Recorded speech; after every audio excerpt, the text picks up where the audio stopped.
Board of Zoning Appeals for May 26, 2016. Carmen, please call the roll. Yes. Here.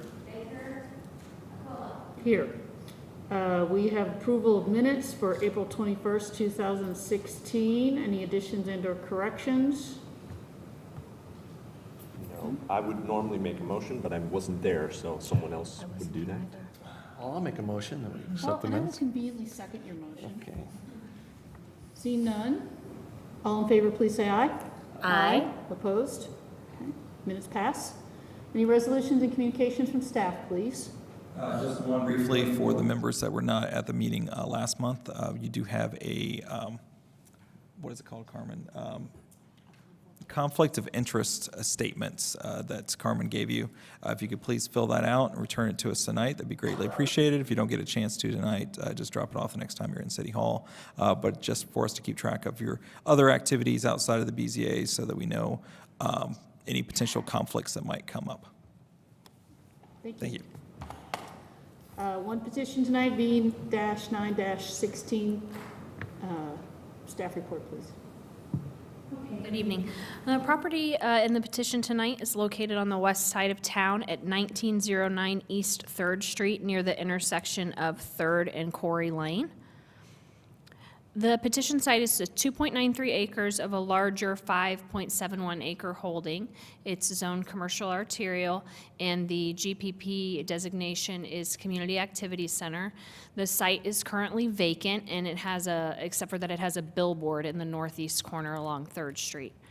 Surrounding uses include commercial to the east and north, single family to the west, and then vacant, some vacant lots north, and then the immediate lot to the south. The variance petition request this evening is to allow development in the last closed contour of a karst feature, which on this site is that kind of blue line there. And this is the southwest corner of the petition site. It is also to allow development in the 25-foot karst conservancy easement that surrounds the karst feature, and to allow building in the 10-foot building setback that is on the outside of the karst conservancy easement. Just to give you an idea of the project, this is a fairly large project, 3 commercial buildings, roughly 19,300 square feet of commercial space, totaling 5 lease spaces. There are 50 on-site parking spaces. Excuse me. And the site is planned over jurisdictional boundaries. So the portion there in blue, and the portion we'll speak about tonight, is within the city limits. There is also a lot immediately to the south that is outside of the city limits, and another lot to the west that goes through to Corey Lane that is also outside of the city limits, just for your reference. And then the property accesses from both 30 and Corey. So the karst feature that we're going to talk about tonight is particularly large, 11.17 acres, and is primarily located west of Corey Lane, as you can kind of see here on the drawing. There's a 5,070 square foot portion of that 11.17 acres, or roughly 0.116 acres, that is located on this site. So the way that the UDO defines a karst feature is by its last closed contour. So that's the 852-foot elevation contour for this site. So you can see here, that's kind of the pink-red line is the last closed contour for this feature. Inside of this karst feature currently contains 7 residences, 5 commercial structures, and 2 roads, including the redone 3rd and Corey intersection.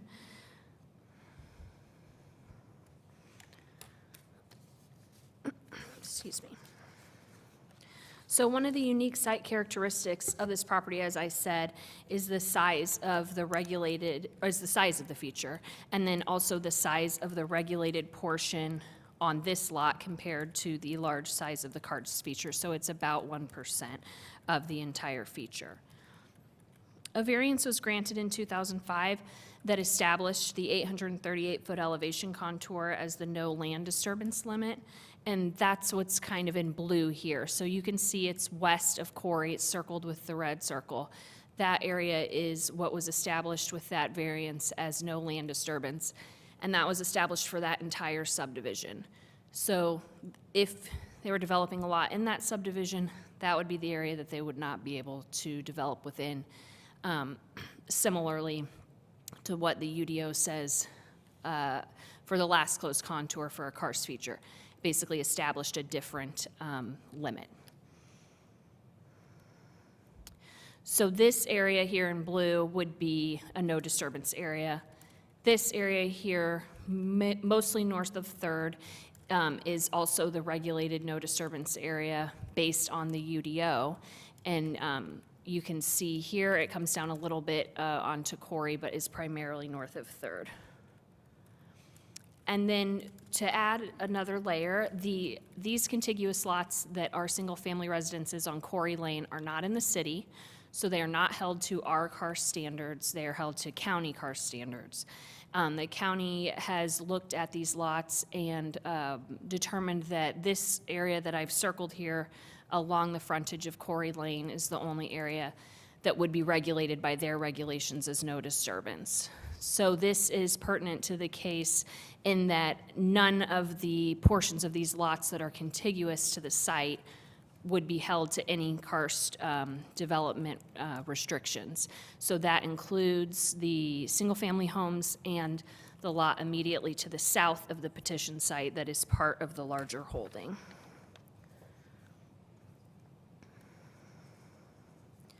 Okay, so the portion of the site that is regulated, as I said, is not contiguous to any of the other no disturbance areas of the karst feature and is in fact actually roughly about 250 feet from the 100-year, 48-hour event limit, which is located in that blue area that we discussed on the west side of Corey. So the Plan Commission heard the site plan and approved the site plan with 4 conditions at their May 2nd hearing with a vote of 6-1. And so just to clarify, staff has determined that peculiar condition exists with this petition request in that 1% of the karst feature is located on this parcel of such a large feature in the area, and that all contiguous parcels in the UDO defined karst feature are actually developed already, and that the 1% area is not contiguous to any other development restricted areas on any of those lots.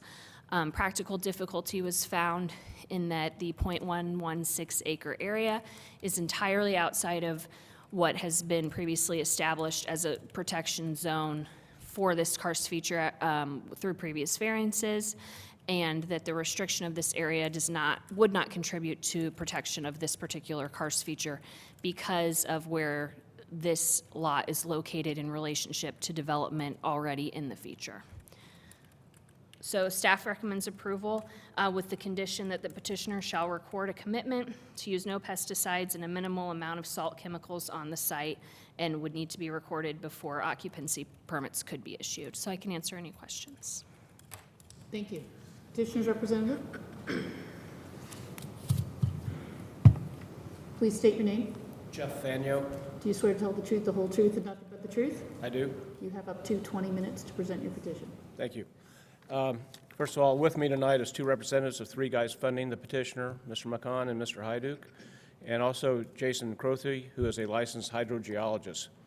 When we got involved in this project and we ran into this karst feature, it's actually a swallow hole, not a sinkhole. We hired an independent geologist to review our plans and verify that they didn't meet the standards necessary to protect this feature.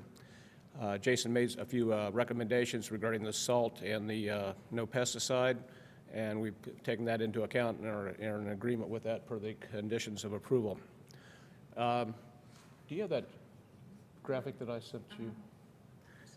This is somewhat of a unique property in that it's in 2 jurisdictions and 2 different standards. And on top of that, in 2005, the city undertook a hydraulic study to determine the flood limits of the sinkhole. And in your packet, you'll see that there's different protection areas that Jackie has gone over regarding the 100-year event, and elevations above that that were determined to be protective of that feature. The city also acquired a couple of properties that are just south of 3rd Street where they have a water quality feature that was part of the 3rd Street construction. And again, that's all within the karst feature and certainly well within and close to the eye of the swallow hole. As you see that black line on the drawing there, that is the area that's in the county jurisdiction. And the areas that are shaded the light gray, we already have site plan approval from the county to develop those 2 tracks. Then you'll see the portion where we have a red line showing the 852 contour, and that's the area that we're talking about. So we have a little bit of a donut hole here that's on our property, surrounded by already developed property, as well as part of our property that can be, or we have site plan approval from the county in the county's jurisdiction. And for that reason, and the reasons that the findings by the staff, we feel that we are in a position where, number one, we're not going to do any damage to the karst feature. We're maintaining existing rates of flow and volumes of flow. We're filtering the water before it gets there, where it's currently non-filtered, and we feel that there's not going to be any damage to the environment as a result. With that, I'll keep the rest of my time for remonstrance and rebuttal. Thank you. Thank you. Questions for staff and or petitioner by board? Joe? Okay. Anyone in the public who would like to comment? Okay. Any final comments from the petitioner? Okay. Back to the board for action. I will move approval of V-9-16 with the, based on the findings in the staff report, and on the condition of approval that is also contained in the staff report. And I'll second that. Any other comments? Carmen? Throckmorton? Yes. Aquila? Yes. Clapper? Yes. Hoffman? Yes. Motion passes, petition is granted, and we are adjourned.